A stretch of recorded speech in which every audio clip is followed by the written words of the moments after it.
మీ ఎలాంటి వ్యాపార ప్రకటనలకైనా వెంటనే మా ఛానల్ సంప్రదించండి. అందరికి నమస్కారం. నేను శిరీష. ప్రస్తుతం మనతో పాటు ఉన్నారు ప్రముఖ ఆధ్యాత్మికవేత్త శ్రీమతి భట్టిప్రోల విజయలక్ష్మి గారు. అమ్మతో మాట్లాడదాం. నమస్కారం అమ్మ. నమస్కారం అమ్మా. అమ్మ, చాలా మంది ఇంటి ముందు గుమ్మడికాయలు కట్టుకుంటూ ఉంటారు కదా, కొంతమందివి తొందరగా కుళ్ళిపోతుంటాయి. దానికి సంకేతంగా వాళ్ళు మా ఇంట్లో చాలా దిష్టి తగిలింది అనుకుంటుంటారు. అది ఎంతవరకు నిజం అంటారు? నిజంగా అలా కుళ్ళిపోతే అంత దిష్టి పోతుందా, లేకపోతే ఉంటుందా, లేకపోతే అట్లా కుళ్ళిపోయిన దిష్టి వస్తేనే అది కుళ్ళిపోతుంది. మామూలుగా గుమ్మడికాయకి దానికి సిగ్గులేని గాయ అని పేరు. అంటే దాన్ని ఏం చేసినా అదేం కాదు అని. కొంతమంది సిగ్గులేని వాళ్ళు వీళ్ళు ఏం చేసినా ఏం కాదు అట్టగుంటారంటారు. అలా దానికి ఆ పేరు అనమాట. అది అంటే గుమ్మడికాయ కుళ్ళిపోతుంది అంటే ఇంటికి దిష్టి పట్టింది, ఆ దిష్టి అది తీసేసుకోవటం వల్ల అది కుళ్ళిపోయింది అని అర్థం.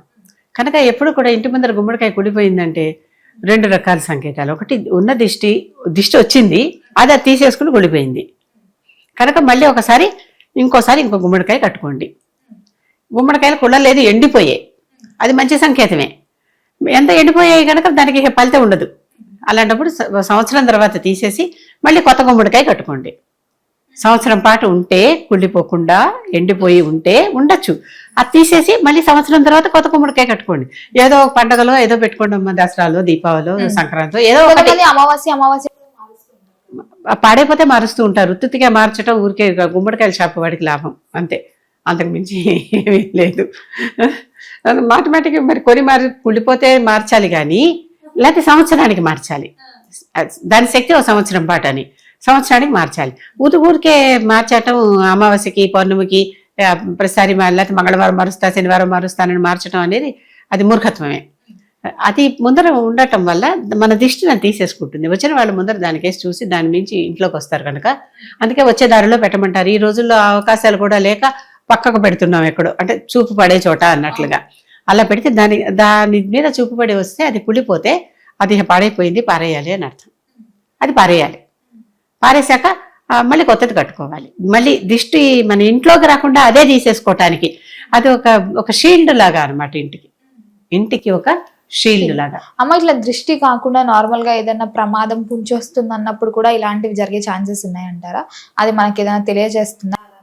అలాంటివేం కాదు, ఇది కేవలం దిష్టి కోసమే, ప్రమాదాల గురించి కాదు. దిష్టి అంటే నరదృష్టి పడితే నల్లరాయి అయినా పగులుతుందని చెప్పి బూడిద గుమ్మడికాయ అయితే కుళ్ళిపోతుంది, నల్లరాయి అయితే పగిలిపోతుంది అంటారు. కనుక నరదృష్టి అన్నిటికంటే కూడా చాలా, అంటే పక్క వాళ్ళు ఈసుతో అసూయతో చూస్తూ ఉంటారు చూడండి, మత్సరం అంటాం. ఆ మత్సరం అనే బుద్ధి చాలా చెడ్డది. అది దాని దృష్టి కనుక అవతల వాళ్ళు వీళ్ళు బాగున్నారు అనే దృష్టి కనుక వీళ్ళ మీద పడితే అది తప్పనిసరి మాత్రమేనమ్మా. అమ్మ, ముఖ్యంగా మరి ఆ కుళ్ళిపోయిన గుమ్మడికాయని ఏం చేయాలంటే పారేయటమే, చెత్తలో పారేయటమే. చెత్తలో పాడేయడం, మళ్ళీ ఇంట్లోకి తీసుకురావద్దు దాన్ని. బయట నుంచి బయటకే చెత్తకు పారేయాల్సిందే, అంతకుమించి దానికి ఇంకో పరిహారం కూడా ఏమీ లేదు. మళ్ళీ ఆ ప్రాంతం కూడా పాడైపోతే, అంటే వెనకాల ఒకసారి కుళ్ళిపోతే పక్కన కూడా ఏమన్నా పడితే అదంతా కూడా తీసేసి క్లీన్ చేసి మళ్ళీ ఇంకో కొత్త గుమ్మడికాయని తీసుకొచ్చి, ఈ కొత్త గుమ్మడికాయని కూడా చక్కగా దానికి ముందర పసుపు రాసి దానికి చక్కగా గంధంతో ఏమన్నా ఒక బొట్టు కానీ, గంధము కుంకుమతో బొట్టు కానీ, స్వస్తిక కానీ, ఏదో మన గుర్తులు ఉన్నాయిగా, ఓంకారమో ఏవో శ్రీకారమో ఏవో ఇలాంటి మనకి శుభ గుర్తులు ఉన్నాయి కదా కొన్ని, అదేదో రాసుకుని దానికి కుంకుమ బొట్టు పెట్టి, అంటే పసుపు, గంధం, కుంకుమ 3 వాడుతున్నాం. వాడి పైన పిలకుండటం చాలా ఇంపార్టెంట్. పిలకుంటేనే దానికి ఆ శక్తి ఉంటుంది. చెప్పాక టెంటకిల్స్ ఉంటే అన్ని ఆకర్షిస్తాయి, నెగటివిటీని పిలకుండాలి. కాడ ఉండాలి పైన, లేకపోతే ఉత్త గుమ్మడికాయ పనికిరాదు, దీనికి పనికిరాదు. వండుకోవటానికో మనం ఏదో వడియాలు పెట్టుకోవటానికో పనికి వస్తుంది, ఈ పనికి పనికిరాదు. ఈ టెంటకిల్స్ ఎప్పుడైతే బయటకు వస్తాయో అవన్నీ నెగటివిటీని ఆకర్షిస్తాయి. నెగటివిటీని ఆకర్షించడానికే మనం గుమ్మడికాయని గుమ్మం బయట పెట్టాం, అవునా? కనుక అలాంటి గుమ్మడికాయ తెచ్చి దానికి ఉట్టిలాగా కూడా అమ్ముతారు. దాంతో పాటే మరి వేలాడేయటానికి గాల్లో వేలాడేయలేం కదా, ఆ ఉట్టితో పాటు దీన్ని వేలాడేసి అది వీలైనంత వరకు ప్రదోషం కానీ ప్రభాతం కానీ ఆ సమయాల్లోనే ఇది వేయటానికి బెస్ట్ టైం. పొద్దున కానీ సాయంత్రం కానీ వేయండి. వీలైనంత వరకు ఏ మంగళవారము, శనివారము, అవి మన శనిపోవటానికి కదా మనం చేస్తున్నాం. కుజదోషం కానీ, మంగళ అంటే కుజదోషం కానీ శని దోషం కానీ ఉంటే పోవటానికి వీలుగా దాన్ని బయట పెడితే అది మన దోషాలను పరిహరిస్తూ ఉంటుంది. అమ్మ, విశేషంగా ఎప్పుడైనా కొత్తగా మనం పెట్టుకోవాలనుకుంటే ఏ రోజు బాగుంటుంది? ఇంట్లో తెచ్చి పెట్టుకోవచ్చు.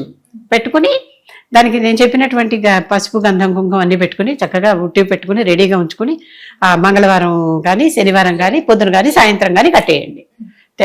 అప్పుడే వెళ్ళి కొనుక్కు తెచ్చుకోవాలని లేదు. మంచి మామూలు గుమ్మడికాయ ఇంట్లో పెట్టుకోవడానికి ఏముంది, మన ఇంట్లో ఏ కూరగాయో పెట్టుకున్నట్టే, బెండకాయ దొండకాయ పెట్టుకున్నట్టే పెట్టుకోవచ్చు, తప్పలేదు. దానికి ఎప్పుడైతే బొట్టు పెట్టి దాంట్లో కాలభైరవుడిని ఆవాహన చేస్తామో, మర్చిపోయాను ఇది ఒకటి చెప్పుకోండి, కాలభైరవాయన మహా అని దానికి ఆ బొట్టు అంతా పెట్టాక దేవుడి దగ్గర పెట్టి దానికి అంటే ఇవాళ తగిలిస్తున్నాం అంటే ఆ రోజుని కాలభైరవాయన మహా అని చెప్పి ఒక నమస్కరించుకుని దానికి ఇంత బెల్లం ముక్క నైవేద్యం పెట్టి తర్వాత ఆ బెల్లం ముక్క నీళ్ళలో వేసేసి ఆ నీళ్లు మొక్కలకు పోసేయండి. తినద్దు, ఆ నీళ్లు మొక్కలకు పోసేయండి. ఈ కాలభైరవుడు మన ఇంటికి రక్షగా బయట ఉంటాడు గుమ్మంలో అని అర్థం. అమ్మ మొత్తం మీద మాకు తెలియని ఎన్నో మంచి విషయాలు తెలియజేసినందుకు ధన్యవాదాలు.